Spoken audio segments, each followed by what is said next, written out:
Parashat Kedoshim. Undoubtedly one of the most important verses of the Bible. V'ahavta l'reacha kamocha. You shall love your friend like yourself. There are two critical questions about this verse. First of all, how can I truly get to love my friend as much as I love myself? Self-love is not denied by the Bible. In fact, what this very verse says is that self-love is critically important. You shall love your friend like yourself. It is almost as though the Bible is teaching us that if you don't love yourself, you're not going to love anyone else either.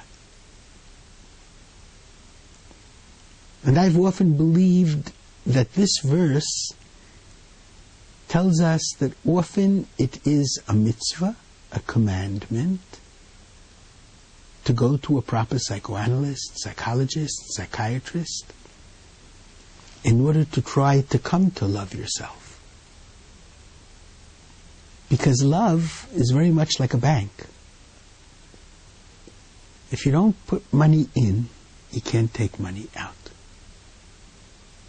And if there's no love within yourself which gives you self-worth, it's very difficult for you to have the wherewithal to give love to others.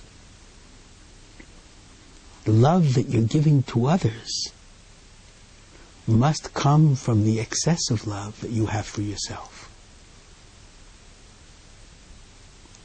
The difficult but real truth is that most of the self-love that we have, if it's healthy self-love, comes from our parents. And from our most formative years, when we felt worthy of being loved. So the first thing is for the individual to feel himself worthy of being loved and having an excessive love to give to others as well. And it's a magnificent notion because it's based upon the fact that each of us is created in God's image and each of us has a part of God within ourselves. And God is goodness and worthy of being loved. And an aspect of us is directly from God's own goodness.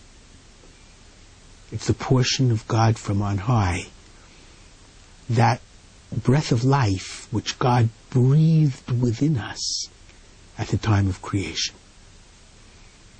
And since we're all created from God's essence, children of God, we are worthy of being loved.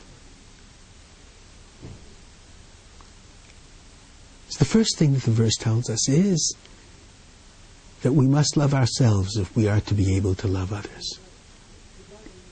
And what does it really mean to love others as much as we love ourselves? Well, in the tractate Shabbat 31a, when that would-be convert came to Hillel and said, I would like to be a convert, but on the condition that you teach me the entire Torah on one leg. And Hillel said to him, Madesana alach al tavid lachavrach. What is hateful to you, do not do to your friend. That is the Torah. All the rest is commentary. Go out and learn it. What is hateful to you, do not do to your friend. That is what loving yourself, loving your friend like yourself means. Don't do to him what you wouldn't want him to do to you. That's why, or one of the reasons why, the verse says, V'ahavta lireacha, love towards your friend, act in a loving fashion towards your friend, without it being simply the objective case, et, V'ahavta et re'echa. Love yourself, love your friend like you love yourself. What the Bible is really saying is, act towards him as you would want others to act towards you. That's really what the verse expects of you.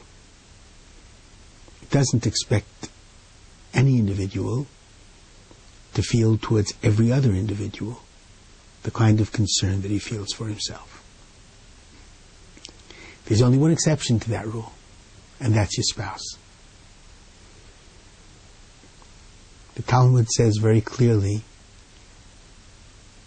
that the major interpretation of V'ahavta l'reacha kamocha, you shall love your friend like yourself, goes on one's spouse. That's why under the nuptial canopy, the verse is, Sameach t'samach re'im ma'uvim. Be glad and rejoice, loving and beloved friends. The Talmud says it's forbidden to marry a woman unless you love her. As the Bible states, you shall love your friend like yourself. So therefore I would say, from this perspective, a very critical commandment to love your friend like yourself. You must first of all love yourself. Try to get rid of most of those hang-ups that make that an impossibility. But the extra love that you have within, give to others. In general, you're expected to treat others as you want them to treat you. With your spouse, it must go beyond that. And you must truly try to feel the same kind of commitment to your spouse as you have to yourself. Shabbat Shalom.